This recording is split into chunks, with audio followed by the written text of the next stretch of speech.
예, 오늘 로마서 9장 19절에서 33절 말씀을 은혜 받을 제목은 하나님의 진노와 긍휼입니다. 먼저 시간에는 약속의 자녀, 약속의 말씀이라는 제목으로 말씀을 전했습니다.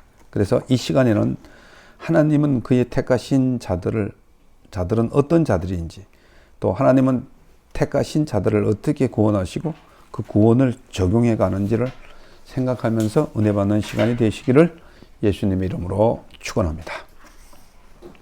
사도 바울은 자기 동족들이 하나님의 절대적인 약속과 언약에 대하여 어떠한 반문을 제기하고 있습니까? 자, 우리 19절을 봅니다. 이스라엘 사람들은 자기들을 택한 백성이라 약속하셨다는 것입니다. 그런데 하나님이 어떻게 책망할 수 있느냐는 것입니다. 이렇게 반문을 하는 것이죠. 그래서 이 말씀은 15절에서 18절 사이에 기록된 내용으로 본절과 같은 의문을 제기할 수 있다는 것입니다. 다시 말해서 긍휼히 여길 자를 긍휼히 여기고 불쌍히 여길 자를 불쌍히 여긴다에 대한 이 반문을 제기하는 것입니다. 그래서 하나님께서 이미 선택하시고 유기를 작정하시고 바로에서 보는 바와 같이 죄인들을 강팍케 하시고 또한 그로 인하여 더 큰 죄에 빠지지 않도록 버려두셨다면 어떻게 하나님이 죄인을 책망하며 흠잡을 수 있느냐는 것입니다. 하나님이 이미 악한 자도 예배하시고 선한 자도 예배하셨는데 그렇게 하셨다면 하나님께서 어떻게 이렇게 할 수 있느냐는 것입니다. 즉 유기된 책임이 하나님께 있지 않느냐는 것입니다. 그러나 하나님이 구원이나 멸망을 예정하셨다고 해서 이것을 운명론적으로 또 숙명론적으로 이해할 수는 없는 것입니다. 그래서 인간의 눈에는 하나님의 가시적 보이는 규범은 언제나 동일한 결론으로 끝나지 않을 수 있다는 것입니다. 그래서 유대인들은 하나님은 누구를 위해 대적하느냐는 것입니다. 만약 인간이 하나님의 이렇게 보이는 섭리를 이해하지 못하고 자신의 판단 속에서 하나님을 판단한다면 그는 하나님을 대적하는 결과를 초래한다는 것입니다.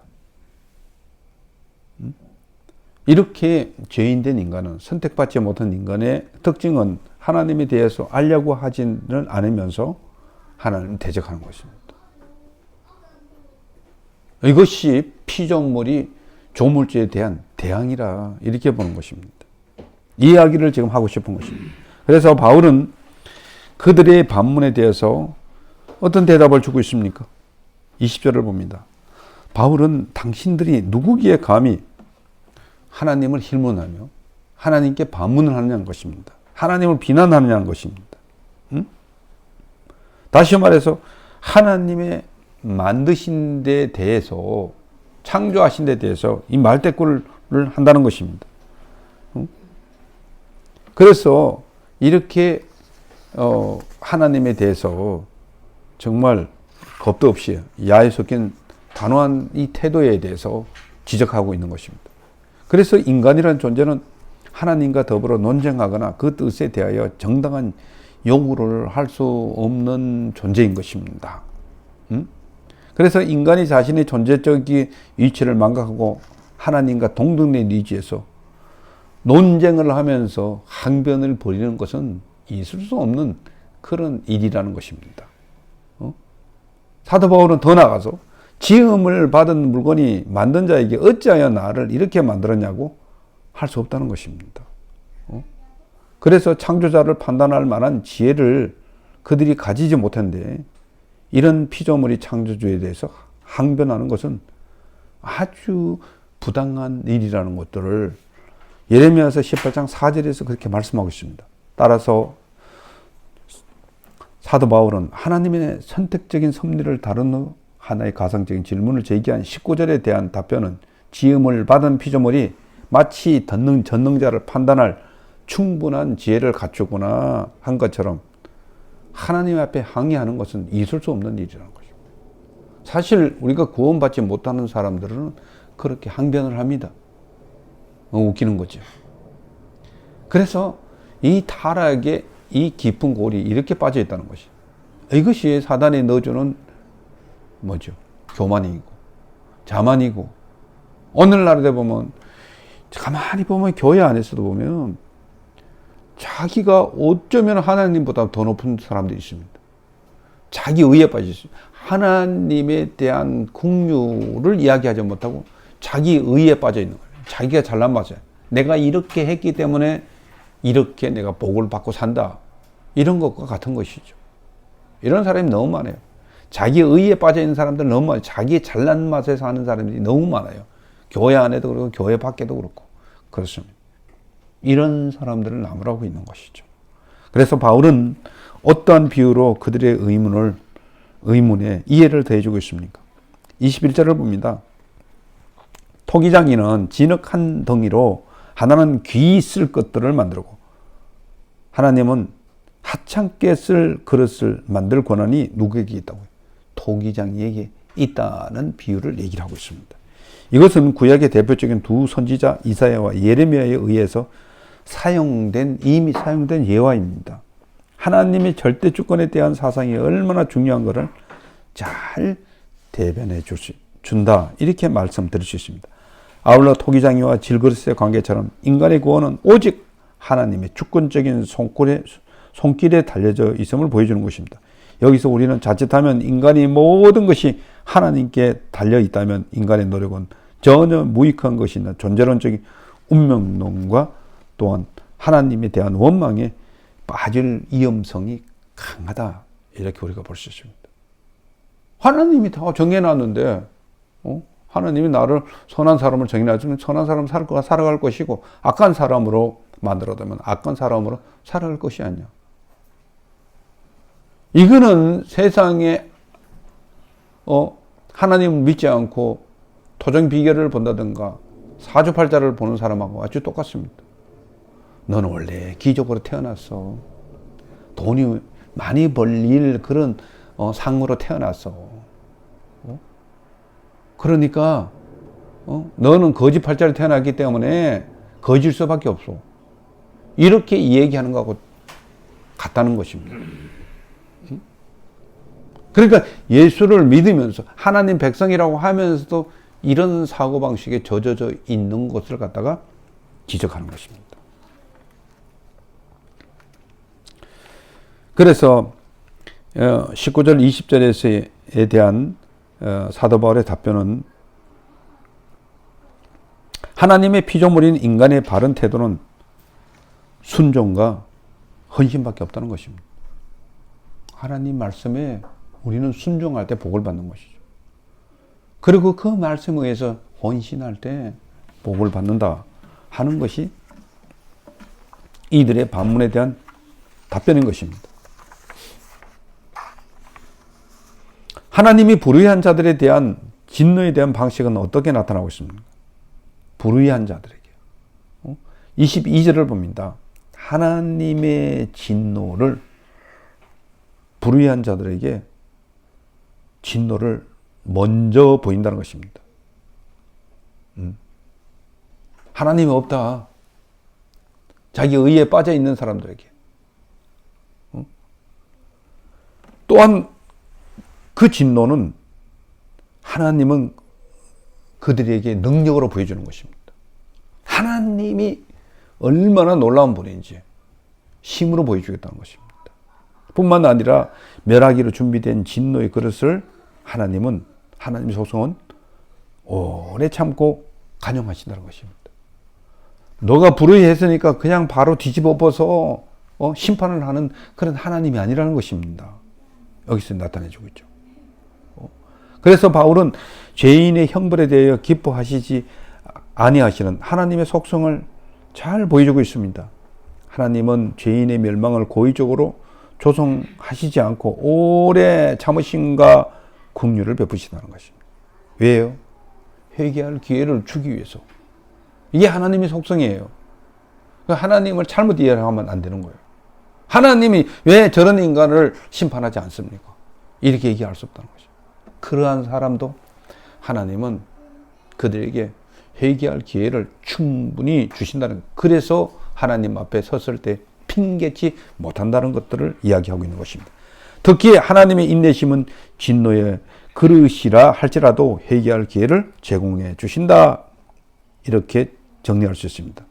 이것은 회개한 자를 기꺼이 용납하고자 하는 증거라 우리가 볼 수 있습니다. 베드로후서 3장 9절에 따라서 본절에서 멸하기로 준비된 이란 표현은 하나님의 인내와 긍휼을 끝내 무시하고 심판에 직면한 죄인의 최종적인 상태를 의미하는 것입니다.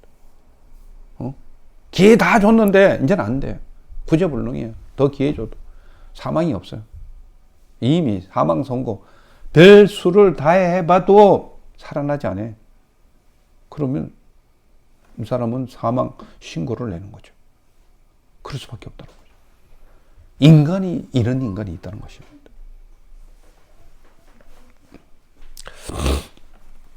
이는 죄인이 스스로 자신의 마음을 강팍하게 한 행동에 대한 형벌이라고 할 수밖에 없습니다. 따라서 그들은 하나님께서 사용하시는 멸망의 도구가 아니라 스스로 범죄한 죄로 인하여 멸망될 수밖에 없는 하나님의 진노의 대상들이라는 거예요. 하나님이 선한 것을 보여주고 그것이 선한 것을 손을 내밀어 잡으면 되는데 안 내밀고 결국은 의도적으로 악한 것을 선택하는 사람이 있습니다. 이게 내 마음인 것처럼 생각할 때 그게 멸망당할 자를 예비했다는 것입니다. 그러므로 왜 누구는 선택하시고 누구는 선택 안 하시느냐는 것입니다. 또 택감을 받지 못한 것은 누구의 책임이냐를 하나님께 묻는 것이 잘못된 논리라는 것을 얘기해 주고 있는 것입니다. 로마 교회에 로마의 성도들이 이런 성도들이 많았다는 것입니다. 근본적으로 누구는 조금 낫고 누구는 조금 못한 데도 불구하고 불평등한 처사를 하신 것이 아닙니다.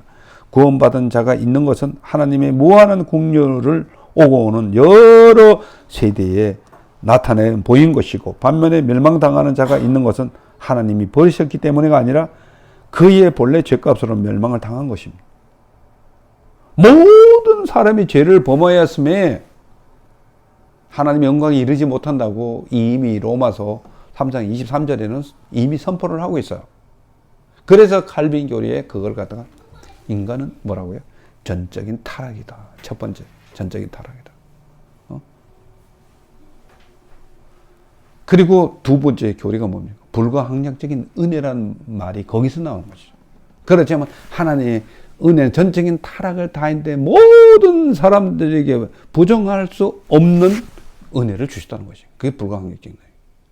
그 다음에 제한적인 속죄. 하나님께서 선택하는 것은 거기서 반응하는 사람은 구원을 받을 것이요. 반응하지 않는 사람은 구원을 못 받는 것이죠. 이게 제한적인 속죄라는 그런 의미인 거죠. 그런데 하나님이 선택한 것인 것은 분명히 끝까지 구원을 책임지고 가신다는 것이 뭐죠? 성도의 견일이라는 말을 거기서 쓰게 되는 것이죠. 하나님은 영광 받으시기로 예비한 자들의 긍휼에 대한 예지에 대해서 어떤 자들이 무슨 이의를 제기할 수 있다고 보십니까? 23절을 봅니다. 어떤 자들은 하나님이 영광을 받기로 예비한 자들에 대해서 영광을 받을 자들에 대해 불만을 나타내는 자입니다. 누구는 이렇게 선택을 내서 이미 영광 받으시기로 예비된 자들이 있지 않느냐? 이렇게 이미 로드맵을 정해놨다면 우리가 뭐 노력할 필요가 뭐냐? 이렇게 반문을 하는 사람들에게 대한 그러한 논리적인 변증학을 지금 하고 있는 거예요. 이론적으로 변호하는 것을 변증학이라고 그러고 또 실제적인 것을 갖다가 또 변증하는 것을 갖다가 험증학이라는 그런 말을 쓰기도 합니다. 그래서 불만이 있는 자들은 예비된 자들의 말할 자격이 없다는 것입니다. 진노의 그릇들을 오래 참으시고 관용하시는 것은 하나님의 능력을 알게 하고자 하는 데 목적이 있는 것입니다. 하나님이 진노를 퍼붓는 것은 하나님 심판합니다. 심판을 통해서 우리는 하나님의 살아계심을 알게 한다는 것입니다. 이러면 우리가 천재지변이라든가 어쩔 수 없는 그런 유행병이라든가 이런 것들을 보면서 우리가 조금 이제는 이 세대가 돌아가는 걸, 이 천재지변이 돌아가는 걸 조금 이해를 할 수 있다. 이렇게 봅니다. 그래서 하나님은 진노의 그릇을 쏟아붓는 건, 진노의 그릇에 있는 것을 정말 센 물을 쏟아붓는 것 같이 하는 것들은 오래 참고 기다리다가 하시는 것입니다. 능력을 베푸시는 것입니다. 이건 도저히 이거는 이 방법밖에는 길이 없다. 이게 소돔과 뒤에서 얘기했지만 소돔과 고모라의 사건입니다. 또 국률의 그릇에 대해서는 오래 참으시고 관용하시는 것은 하나님의 영광의 부요함을 알게 하고자 하는데 목적이 있는 것입니다. 보통 진노의 그릇은 믿는 사람들에게 쏟아붓는 것이고, 여기에 또 국률의 그릇에 대한 것은 이방인들에게 나타나는 그런 현상이라는 것들 성경에서 얘기해 주고 있습니다. 그래서 양자 모두를 참으시고 관용하시는 것은 동일한 하나님의 섭리였습니다. 그러나 그들이 초래한 결과는 전혀 다른 신분을 만들고 말았습니다. 국률의 그릇들은 진노의 그릇과는 대조적으로 하나님의 영광의 풍요함을 인하여 구원의 기쁨을 알게 되었으며 하나님 나라의 종말론적 성취를 경험하게 되었다. 나중에 얘기하겠지만 이것은 사도 바울이 1차 전도 여행을 할 때 정말 이방인들이 많이 사는 곳은 어디로 갔습니까? 갈라디아로 갔지 않습니까? 더베, 루스드라, 안디옥 이런 쪽으로 쭉 갔지 않습니까? 지금 말하면 터키 쪽으로 갔지 않습니까? 또 배를 타고 또 그리스도 갔고 말이에요. 그러니까 이외에 있는 마게도냐 또 남쪽에 있는 아가야 쪽으로 갔습니다. 나중에는 서타고 서머나 쪽으로 가기 위해서 로마로 향했던 것도 우리는 볼 수가 있는 것이죠. 그래서 하나님의 택한 자들을 부르심의 기준은 무엇입니까? 24절을 봅니다. 하나님의 선택 기준은 다양하다는 것을 알 필요가 있어요. 하나님의 택하신 그릇은 유대인 중에서도 부르시고 이방인 중에도 부른다는 것입니다. 유대인이라고 해서 이스라엘 사람들이라고 해서 다 구원받은 게 아닙니다. 이방인이라고 해서 구원 못 받을 사람이 없다는 것입니다. 다 그 중에서도 부른다는 것입니다. 그래서 바울은 은혜의 충만함이 유대인의 이방인을 포함한 모든 인류에게 임하였음을 선포하고 있는 것입니다.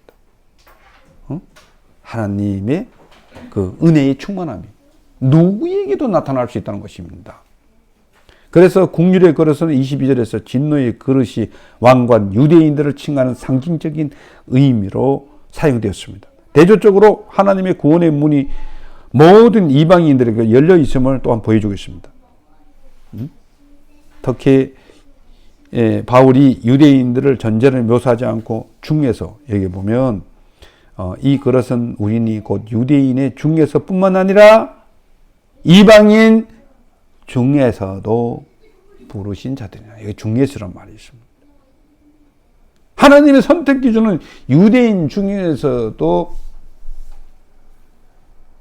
그 중에서도 뽑아서 콜링하는 사람이 있고 예수 안 믿는 사람이 유대인들을 제외한 이방인 중에서도 뽑아서 콜링하는 사람들이 있다는 것입니다.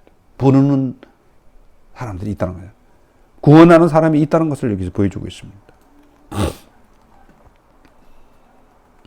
결국 국률의 그릇이라는 개념을 통해서 유대인과 이방인의 구별을 초월하여 오직 성령의 내적인 소명에 의해서만 형성되는 참 이스라엘, 즉 우주적인 교회를 제시했던 것이죠. 교회가. 그래서 이스라엘 사람들의 민족적인 자기의 구원에 대한 것들을 그거를 허무는 것이 되는 것이죠. 그게 아니라는 것입니다.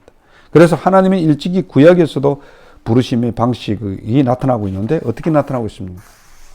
자, 25절, 26절을 봅니다. 하나님은 호세아서에서도 주님은 내 백성이 아닌 자를 내 백성이로 한다는 것입니다. 호세아서에서 내 백성이 아닌데도 그 중에서도 하나님의 국률로 뽑아낼 수 있다는 것입니다. 인간의 눈에는 구분이 안 되지만 하나님께서 내 백성이 아닌 자들. 물론 우리가 언뜻 생각하면은 이방인인가? 이렇게 생각하지만 유대인 중에서 내 백성이 아닌 자가 있다는 것도 우리는 알아야 되는 것이죠. 그래서 바울은 이방인의 유효적인 부르심을 통해서 하나님의 백성으로 회복되는 것을 호세아서 2장 23절을 인용하고 있습니다. 보다 엄밀한 의미에서 호세아 2장 23절은 이방인에 대한 예언이 아니라 고멜의 방탕함과 같은 죄와 형벌 속에서 처해 있는 이스라엘 민족이 다시 하나님과 올바른 관계로 회복되기를 상징하는 의미인 것입니다.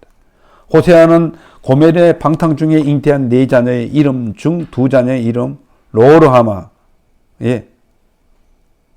그 뜻은 이스라엘 백성을 긍휼히 여겨 사하지 않는 것, 이런 뜻이 있습니다. 또 로암미는 내 백성이 아니란 상징적인 의미로서 지음으로써 하나님을 떠난 이스라엘 백성들의 상함을 묘사하고 있습니다. 그러나 하나님은 그들을 버리지 아니하고 다시 긍휼을 베푸시기를 원합니다. 이렇게 이름이 지어져 있는데 내 백성이 아니고 정말 하나님이 긍휼히 여기지 않는 자들도 다시 긍휼히 여겨서 구원한다는 것을 보여주고 있는 것이죠. 이게 하나님의 속성이에요. 그래서 우리가 신앙생활하면서 왜 나는 이래? 왜 내 성질은 이래? 왜 내 속은 이렇게 정말 악할까? 왜 내 속은 이렇게 지저분할까? 아니야. 난 이거는 아무래도 내 같은 인간을 구원한다고 하면은 구원받을 사람이 없을 거야. 이건 아니야. 그런데도 하나님이 손을 내민다는 사실을 알아야 되는 것입니다. 그래서 어떻게 보면은 오고 오는 세대의 하나님의 사랑은 그거는 정말 너무 오묘하고 표현할 수 없을 정도로 하나님의 사랑은 깊다. 하나님의 사랑은 끝까지 한 사람도 멸망하지 않고 회개하여서 하나님 품에 돌아오기를 원한다 하는 그런 하나님의 깊은 사랑을 우리가 느낄 수 있습니다. 보십시오. 하나님은 이방인들을 불러 그의 백성이 되기를 원하신다고 했습니다. 3장 23절. 또 사랑하지 않는 자를 사랑하는 자라 부르신다고 했습니다.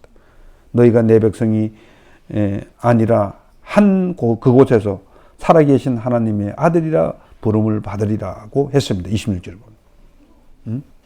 그래서 호세의 예언이 어떤 분들은 사도 바울이 전도했던 본도, 갈라디아, 갑바도기니아, 아시아, 비두니아 등에서 흩어져 있었던 유대인들에게서 성취되었다고도 이야기를 합니다. 실질적인 기준이 되는 것이죠. 그래서 하나님은 이사야를 통해 또 어떤 자가 구원을 받았다고 말하고 있습니까? 27절을 봅니다. 28절을 봅니다. 하나님은 이사야를 통해서 이스라엘 백성이 바닷가 모래 같아도 어떤 자가 구원을 받는다고요? 남은 자만 구원을 받는다고 했습니다. 택한 자들이 이렇게 많은데, 하나님 자녀가 이렇게 많은데도 보면은 이스라엘 중에서도 남은 자를 구원한다. 바울은 하나님의 약속은 무효화되지 않았으며 유대인들도 선택된 하나님의 백성으로 구원을 얻게 될 것이라고 강변을 합니다. 우리는 유대인으로 태어나게 되면 구원받았을 것이다. 이렇게 강변한다는 것입니다. 그러나 이방인들이 창조주의 영광 속에서 그의 능력으로 말미암아 구원받았다고 묘사한 반면 유대인들은 남은 자만 구원을 얻는다고 묘사되었습니다. 그래서 유대인의 구원은 더 민족 단위로 이루어지지 않는다는 것입니다. 다시 말해서 유대인이라는 이유로는 구원을 얻지 못한다는 것입니다. 따라서 수많은 야곱 자손 중에서도 그의 선하신 뜻에 따라서 남겨지는 자들만이 구원을 얻게 된다는 이 구루터기 이 사상을 들 수 있는 것입니다. 사실 바울이 인용한 이사야의 글은 이사야 10장 22절 23절 당시 이스라엘의 이치 속에서 백성의 보존을 예언한 것입니다. 이는 역사적으로 아수르에 멸망한 이스라엘 백성 중에 남은 자들만이 다시 돌아올 수 있다는 것을 시사하지만 그 궁극적인 의미는 하나님의 자녀의 자리를 떠난 이스라엘 유대 민족 중에 여호와의 능력을 의지한 자들만 구원을 얻는다는 것입니다. 우리가 다 교회 다닌다고 해서 다 구원 받습니까? 교회와 다가 다 구원 받는 게 아니에요. 교회를 다녀도 예수를 믿어야만 구원 받는 거예요. 하나님을 내 마음속에 영접해야지만 구원 받는 거예요. 하나님이 나를 위해서 하신 일을 믿어야만 구원을 얻는 거예요. 하나님이 약속하신 말씀을 붙잡고 선포하고 고백하고 그 말씀을 가지고 기도하는 사람만이 구원을 받게 된다는 것이죠. 이게 남은 자들입니다. 이게 그루터기 신앙이에요. 이스라엘이라고 해서 다 구원받는 게 아니에요. 그래서 우리가 자녀들에도 부지런히 그들에게 복음을 전해야 되는 것입니다. 세소식반도 하고 전해야지만 그들이 구원받는 거예요. 그래서 주께서 땅 위에서 그의 구원의 메시지를 속히 시행하신다고 했습니다. 자, 이제 그걸 받아들이는 사람들에 의해서는 하나님이 작업이 들어가는 것이죠. 응? 하나님이 끝까지 그들을 붙잡고 인도하신다는 것이죠. 하나님 자녀로서의 성숙하게 만드는 것이죠. 원수를 사랑하는 자리에까지 가게 만드는 것입니다. 성교의 자리에까지 가게 만드는 것입니다. 응?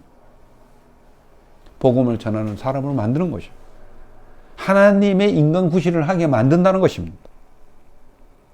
그래서 우리에게 소돔과 고모라 같은 심판이 주어지지 않는 이유는 무엇입니까? 응? 29절을 봅니다. 그것은 이사야의 말한 대로 우리에게 구원의 씨를 남겨두었기 때문이라고 얘기하고 있습니다. 다 심판을 해버리면은 씨까지도 다 불에 타 죽게 하는 하나님이 아니라는 것입니다. 하나님이 자기의 백성은 끝까지 보호하신다는 것이죠. 어떤 불구덩이에서도 그를 건져내신다는 것입니다. 보호한다는 것입니다. 이게 굉장히 우리 중요해요. 우리는 하나님의 자녀이기 때문에 죽지 않습니다.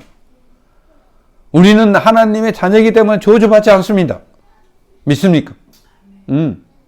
이걸 우리가 알아야 돼요. 하나님이 자녀에 대한 권세를 가지고 있기 때문에 우리는 망하지 않습니다. 기도의 자식은 망하지 않습니다. 약속의 자녀는 망하지 않습니다. 만약 그렇지 않았다면 우리는 다 소돔과 같이 되고 고모라가 같았을 것입니다. 소돔과 고모라가 왜 망했습니까? 의인이 없었기 때문에. 믿는 사람이 없었기 때문에. 그 중에 믿은 척 하는 사람은 롯의 가족들을 다 뽑아냈지 않습니까? 소돔과 고모라, 세상을 추억하는 누가 죽었습니까? 롯의 처는 죽었지 않습니까? 돌아보 소금 기둥이 돼서 죽은 거죠. 그럴 수밖에 없어요. 우리는 이 세상에 살면서도 하나님을 바라보면서 영광의 주님을 바라보면서 살아가는 것입니다.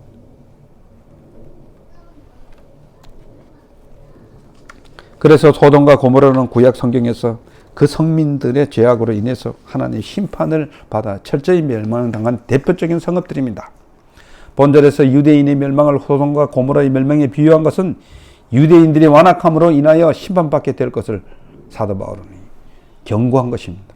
바울은 여기서 하나님께서 완고한 유대인 민족을 소돔과 고모라 같이 완전히 멸망시키지 아니하고 씨를 남겨두신 것은 그분의 긍휼과 은혜로 말미암은 것이라고 말씀하고 있습니다. 이것은 역사적인 사건 속에서도 아수르의 침략으로 인하여 완전히 멸망받을 수밖에 없는 당시 상황을 묘사한 것이죠. 그리고 그보다 강조점을 두고 보아야 할 것은 하나님이 그런 상황 속에 적은 자를 남겨두셨다는 것입니다. 만일 하나님이 그들에게 씨, 곧 남은 자를 남겨두지 아니했다면 그들은 선민임을 고사하고 제2의 소돔과 고모라가 되어서 저주받은 민족의 사가 되었을 것입니다. 이것이 선민이라고 자처하며 구원의 독점성을 주장하던 이스라엘을 이래 정나한 실상을 보여주고 있는 것입니다. 너희는 죄인이야. 하나님의 긍휼을 받아야만 한다는 것입니다. 그러면 이방인들은 또 어떻게 의로워졌다고 말씀하고 있습니다. 30절을 봅니다. 의를 따르지 아니하는 이방인들이 의를 얻었다고 했습니다. 이건 전적인 하나님의 은혜죠. 우리는 선택받지 못했어. 그런데도 하나님의 긍휼이 있었다는 것입니다. 그래서 하나님의 선민으로서 철저한 율법 속에서 의를 의의 성취를 기다렸던 유대인들이 버림받고 이방인들이 구원을 받은 것은 이해가 되지 않는 문제죠. 즉 전적으로 타락한 죄인인 인간은 복음을 받아들임으로 말미암아서 새로운 변화를 받을 때 구원을 얻게 된 것이죠. 그렇지 않습니까? 우리가 복음으로 말미암아 구원을 받았잖아요. 우리는 전적으로 망할 수밖에 없었지만 복음이 뭡니까? 복음은 예수님이 이 땅에 그리스도가 되셨다는 것입니다. 그걸 믿는 거예요. 그리스도가 되는 것은 기름 부은 자를 믿는 거예요. 구약 시대의 관점에서 왕이 기름 부음을 받죠. 제사장이 기름 부음을 받죠. 선지자가 구원을 받는 것입니다. 이걸 믿는 거예요.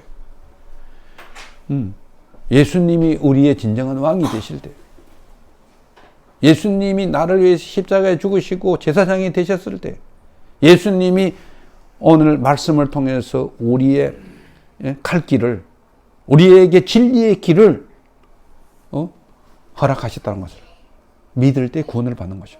그래서 주님께서는 당당하게 내가 곧 길이요 진리요 생명이니 나를 믿지 않고는 아버지께로 올 자가 없다고 말씀하셨던 것입니다. 이방인들이 구원을 받게 된 것은요, 믿음으로 난 의라는 것입니다. 그들이 이 예수 그리스도를 믿음으로 말미암아서 의가 됐다는 것입니다. 심판에서 벗어날 수 있었다는 거죠. justification. 예, 심판에서 벗어날 수 있었다는 것입니다.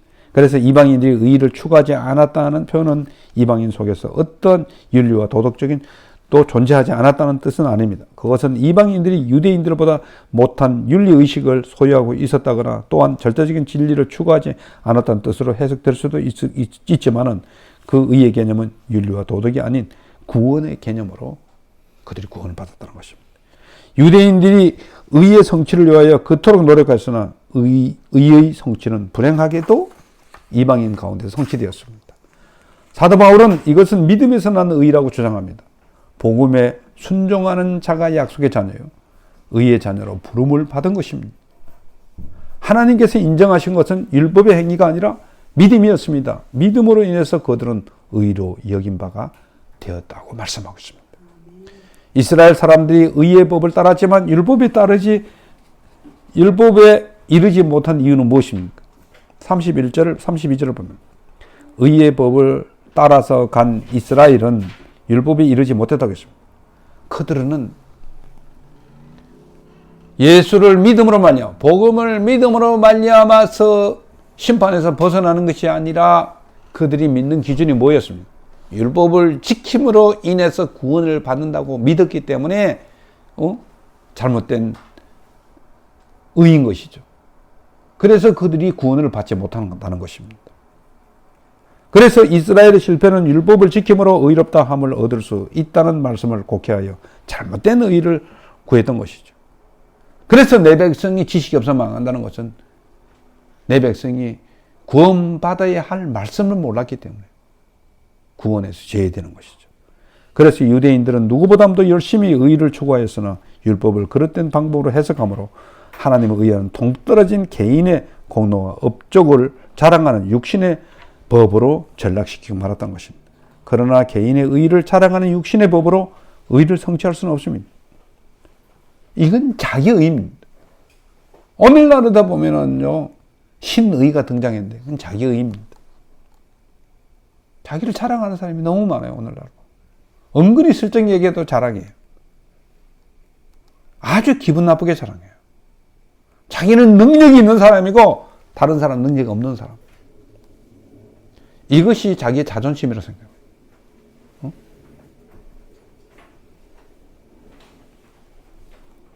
그래서 율법의 의는 육체의 법을 쫓지 않고 영을 쫓아 행하는 자들 속에서 성취되었습니다. 그 이유는 그들의 믿음을 의지하지 않고 행위를 의지했기 때문에 이스라엘은 구원을 받지 못했다는 것이죠. 또 의를 따라서 행위를 의지하는 것은 부딪힐 돌에 부딪힌다고 했습니다. 자, 이것은 왜 사도 바울이 이것을 이용했을까요? 그 인용문은 이사야 28장 16절과 또 이사야 8장 14절의 내용이 복합되어 이루어진 것입니다. 보라, 내가 한 돌을 시온에 두어 기초를 삼았으나 곧 시험한 돌이요 귀하고 견고한 기초의 돌이라. 그것을 믿는 자는 급절하지 않게 되지 아니하리로다. 또 그가 거룩한 피할 곳이 되시리라. 그러나 이스라엘 두 집에는 거치는 돌, 걸리는 반석이 되시는 것이며 예루살렘 거민에게 함정 곧 올무가 되시리로다. 그랬습니다. 여기에 대한 도로는 예수 그리스도를 생각하는 거예요. 응? 이 복음이 예수 그리스도가 너에게 거치는 돌이 되겠단 말이야. 아주 싫어하는 돌이 되는 거예요. 왜? 그들이 믿고 있는 율법에 대해서 정면으로 반박하고 정면으로 거치는 돌이 됐다는 것입니다. 아주 싫어할 정도, 죽일 정도로 거치는 돌이 됐다는 것입니다. 그게 복음인 것입니다. 이스라엘 사람들이 자기들의 율법을 가지고 선민의식을 가지고 살았는데 복음을 들이미니까 이건 죽도록 싫었던 것이에요. 오늘날도 그렇습니다. 거치는 돌이 뭐가 됩니까? 우리에게는 복음이 될 수 있습니다. 너 그렇게 살아서 안다. 넌 죄인이야. 너는 죽일 놈이야. 이렇게 얘기하면은 맥스를 꺼들고 죽이려고 덤벼들지 않는 사람이 얼마겠습니까? 아마 엄청난 숫자가 올 것입니다. 당신이 죄예요. 당신은 저주받을 수밖에 없습니다. 당신은 심판에 죽을 수밖에 없어요. 당신은 인생은 보장할 수 없습니다. 예수 그리스도 없이는. 이렇게 만약에 복음을 증거했다고 하면은 지하철에서 안 맞아 죽을 겁니다. 사실 성경이 그렇게 이야기를 하고 있는 것이죠. 모든 사람이 죄를 범하였음에 하나님의 영광에 이르지 못한다고 했어요. 그래서 당신이 이 죽을 죄를 위해서 예수님이 죽으셨단 말입니다. 피 흘림이 없이는 죄사함이 없다고 했기 때문에 그 예수님이를 믿을 때 당신은 그 저주에서, 그 심판에서 빠져나올 수 있습니다. 이게 복음이거든요.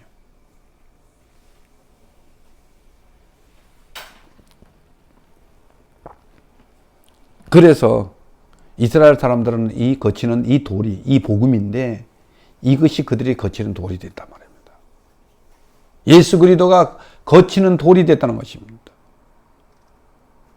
오늘날도 이 복음이 우리가 거치는 돌이 돼도 그것을 받아들인 자가 구원을 받게 되는 것이죠.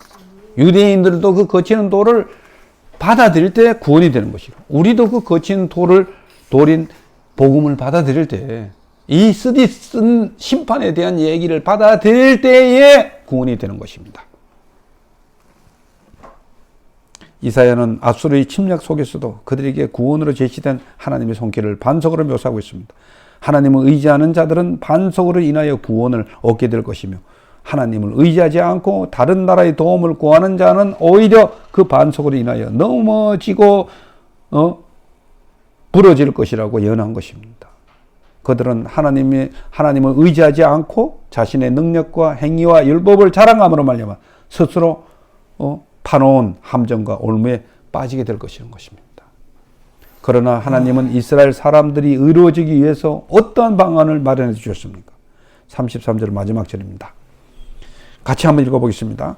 기록된 바 보라, 내가 걸림돌과 거치는 바위를 시온에 두노니 그를 믿는 자는 부끄러움을 당하지 아니하함과 같으니라. 예, 걸림돌과 거치는 바위는 예수 그리스도십니다. 이 주님을 믿을 때 우리는 구원을 받게 되는 것입니다. 하나님은 걸림돌과 거치는 바위를 어디에? 시온이 어디입니까? 예루살렘에 두셨다는 거예요. 가장 너희들의 중간에 그 성소에 두셨다는 것입니다. 그것이 바로 너희들이 십자가에 못 박힌 예수 그리스도라는 것입니다. 그래서 그를 믿는 자는 부끄러움을 당하지 않는다고 했습니다. 그래서 이 돌은 시편 118편 22절에 기록된 버린 돌과 또 이사야서 28장 16절에 기록된 시온의 기초 돌로서 메시아이신 예수 그리스도를 가리키는 것입니다. 이것이 누가복음 20장 17절에서 이미 해석하고 있습니다.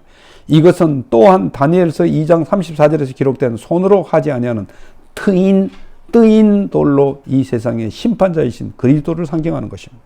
그래서 하나님이 시온에 두신 돌은 멸망과 저주를 선포하는 돌이 아니라 구원과 영광을 선포하는 피난처였으나 유대인들은 이 돌을 거친 돌로 만듦으로 스스로 저주와 멸망 가운데 처하게 되었습니다.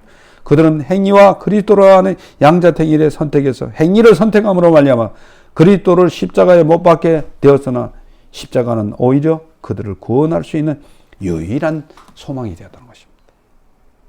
사랑하는 성도 여러분, 말씀을 정리합니다. 하나님이 이스라엘 백성에게 율법을 주신 것은 죄를 드러내고 알게 하고 깨닫게 함으로 자신의 처지가 처절한 심판에 놓여 있다는 것을 알게 하시는 것입니다. 율법은 지킬 수가 없어요. 너희들이 얼마나 죄를 졌는지 내 심령 속에 자신을 비춰보라고 했는데 그 율법을 가지고 다른 사람들을 정죄하는 데 사용했단 말이에요. 요거는 내가 할 것이 아니라 자기 현명을 보고 자기 거울처럼 자기를 들여보는 것이 아니라 바깥들이 현미경을 가지고 다른 사람을 살피면서 이놈이 이런 죄를 졌네, 이런 죄를 졌네 하면서 남인데 덮어씌기를 좋아한단 말이에요. 어느 날도 그래요. 자기 속에는 똥이 절절하는데 남만 자꾸 지적을 하는 거예요. 남만 지적하는 거예요. 자기한테는 후하고 다른 사람들은 아주 엄격하게 하는 것이 여기 죄성입니다. 희한한 죄성입니다. 그렇습니다. 하나님의 은혜는 자기를 돌아보는 거예요. 남을 심판하는 거 아니에요. 남이 죄를 지으면 불쌍히 여기고 긍휼히 여겨 주셔야 돼요. 남의 아픈 부분을 찌른 것이 아닙니다. 자기 자신을 돌아다보고 정말 하나님 앞에 통회하고 회개하고 하나님, 내가 이렇게 죽일 죄인입니다. 하나님, 저의 죄를 용서해 주시옵시고 저에게 긍휼을 베풀어 주시옵소서. 이렇게 적용해야 되는데 이스라엘은 그렇게 적용하지 않고 다른 사람들을 심판하고 다른 사람을 정죄하는 데 사용했기 때문에 그들은 구원에 떨어지게 되는 것입니다. 따라서 그들이 자신이 처절한 상태에서 구원의 손길을 주께 내밀었다면 그들은 구원을 받았을 것입니다. 그런데 하나님은 죄로 인한 인간의 타락에 대해서 진노하심으로 하나님의 능력을 이스라엘에게 나타내셨습니다. 하나님의 긍휼로 또한 이방인들에게 하나님의 긍휼의 손길을 내밀음으로 말미암아서 이방인들이 또 구원을 받았습니다. 따라서 우리들도 하나님의 긍휼로 예수 그리스도를 구주로 받아들이게 되었고 하나님의 긍휼로 예수를 믿음으로 말미암아 구원받은 성도님들이 된 것입니다. 이러한 놀라운 구원의 섭리에 다시 한번 감탄하고 감동하는 우리 성도님들이 되시기를 예수님 이름으로 축원합니다. 기도하겠습니다.